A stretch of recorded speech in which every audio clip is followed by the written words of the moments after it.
Look you, sir, inquire me first what danskers are in Paris, and how and who what means, and where they keep, what company, at what expense, and finding by this encompassment and drift of question that they do know my son, come you more nearer than your particular demands will touch it. Take you as 'twere some distant knowledge of him, as thus: I know his father and his friends, and in part him. Do you mark this? And in part him, but you may say not well. But if 't be he I mean, he's very wild, addicted so and so, and there put on him what forgeries you please. Marry none so rank as may dishonour him. Take heed of that. But, sir, such wanton, wild, unusual slips as our companions noted, and most known to youth and liberty, as gaming, or drinking, fencing, swearing, quarrelling, drabbing, you may go so far. Breathe his faults so quaintly that they may seem the taints of liberty, the flash and outbreak of a fiery mind, a savageness in unreclaimed blood of general assault. Marry, sir, here's my drift, and I believe it is a fetch of wit.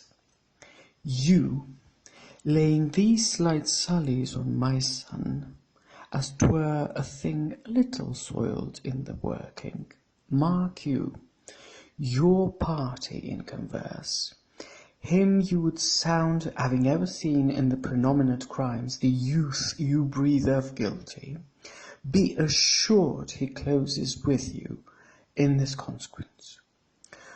Good sir, or so, or friend, or gentleman, according to the phrase or the addition of man and country. And then, sir, does he this? He does... what was I about to say? By the mass, I was about to say something. Where did I leave? At closes in the consequence. I marry. He closes thus: I know the gentleman. I saw him yesterday, or t'other day, or then, with such or such. And as you say, there was a gaming. There o'ertookens rouse.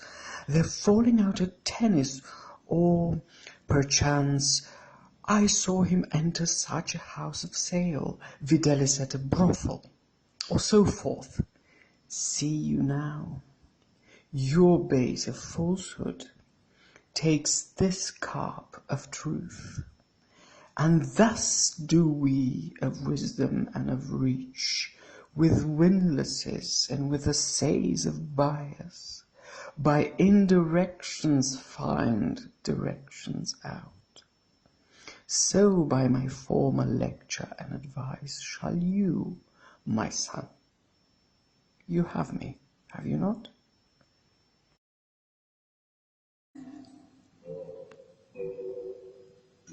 To be or not to be, that is the question. Whether 'tis nobler in the mind to suffer the slings and arrows of outrageous fortune, or to take arms against the sea of troubles and by opposing end them. To die, to sleep, no more, and by a sleep to say we end the heartache and 1,000 natural shocks that flesh is heir to. 'Tis a consummation devoutly to be wished. To die, to sleep, perchance to dream.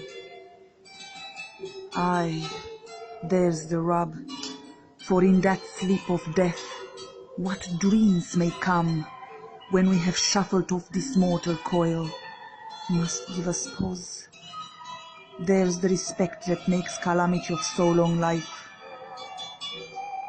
For who would bear the whips and scorns of time, the oppressor's wrong, the proud man's contumely, the pangs of despised love, the law's delay, the insolence of office, and the spurns that patient merit of the unworthy takes, when he himself might his quietus make with a bare bodkin?